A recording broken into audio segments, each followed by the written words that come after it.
चलिए झालावाड़ लिए चलते हैं। मुख्यमंत्री अशोक गहलोत यहां पर पहुंचे हैं प्रत्याशी प्रमोद शर्मा के लिए समर्थन सभा में। रघु शर्मा जी, प्रमोद भाया जी, सम्मानित मंच, उपस्थित मेरे बुजुर्गों, युवा साथी और मातृशक्ति, आज हमारे जो कैंडिडेट हैं प्रमोद शर्मा जी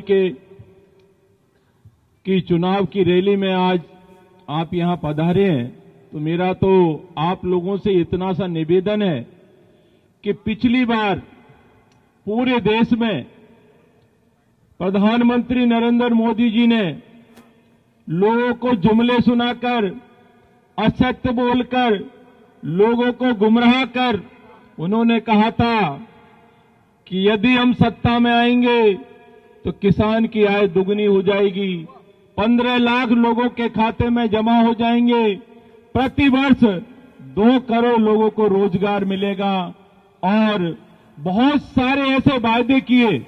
उन्होंने एक जुमला चलाया था पूरे भारतवर्ष में, गुजरात मॉडल को ऐसा कामयाब दिखाया था, जबकि गुजरात के लोग जानते हैं, हमारे माननीय मुख्यमंत्री जी जानते हैं, ये वहां के प्रदेश के प्रभारी रहे थे संगठन के, कि गुजरात की स्थिति क्या है, गुजरात ने कैसी तरक्की की है। गुजरात को स्वास्थ्य की दृष्टि से देखा जाए तो गुजरात में कैंसर से लोग कितने पीड़ित हैं, कैसी बेरोजगारी है, कैसा गुजरात का मॉडल है। तो मैं तो आप लोगों से कहना चाहता हूं कि प्रधानमंत्री नरेंद्र मोदी अब राष्ट्रवाद की बात कर रहे हैं कि राष्ट्रवादी हमें। लोकसभा चुनावों को लेकर बीजेपी और कांग्रेस में आरोप प्रत्यारोप का दौर जारी है। आज जोधपुर के बीजेपी मीडिया सेंटर में बीजेपी के प्रदेश प्रवक्ता सुमन शर्मा ने मुख्यमंत्री अशोक गहलोत पर कई आरोप लगाए। सुमन शर्मा ने मुख्यमंत्री गहलोत पर अपने ही गृहनगर में कानून व्यवस्था चौपट करने का उन्हें जिम्मेदार ठहराया। साथ ही सुमन शर्मा ने सीएम गहलोत पर अपने बेटे के चुनाव में व्यस्त रहने का आरोप लगाया। सुमन शर्मा ने कहा कि सीएम अपने वैभव को बचाने में व्यस्त हैं और जनता परेशान है। कि जो पीड़ित प्रतिकर राशि है वो तुरंत मिले, और वो बच्ची ने बात की थी जब वैभव गहलोत उनसे मिलने गए थे, जैसा उस बच्ची ने मुझे बताया कि उसने कहा था कि मैं अब इस शहर में रह नहीं सकती, मैं बहुत भयभीत हूँ।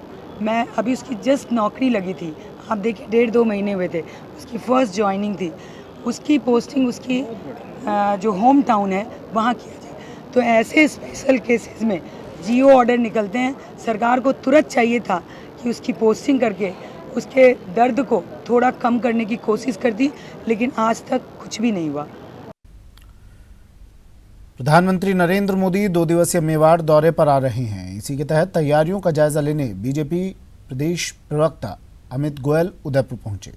वहां पत्रकारों से मुखातिब होते हुए कांग्रेस सरकार पर उन्होंने जमकर निशाना साधा। कहा, अंधड़ से किसानों को हुए नुकसान का जायजा लेने कोई नहीं पहुंचा है। इसके अलावा आपराधिक रिकॉर्ड पर भी गोयल ने कांग्रेस सरकार को निशाने पर लिया। जैसे कांग्रेस ने अपने घोषणा पत्र में 124 हटाने का वादा किया, आफ्सा कानून में संशोधन की बात की, अपराधों को जमानती बनाने की बात की, राजस्थान में कानून व्यवस्था की स्थिति जो धराशायी हो चुकी है, किसानों से जो झूठे वादे करके कांग्रेस की सरकार सत्ता में आई थी, युवाओं से जो झूठे वादे करके सरकार सत्ता में आई थी, राजस्थान की जनता के सामने उसकी पोल खुल चुकी है।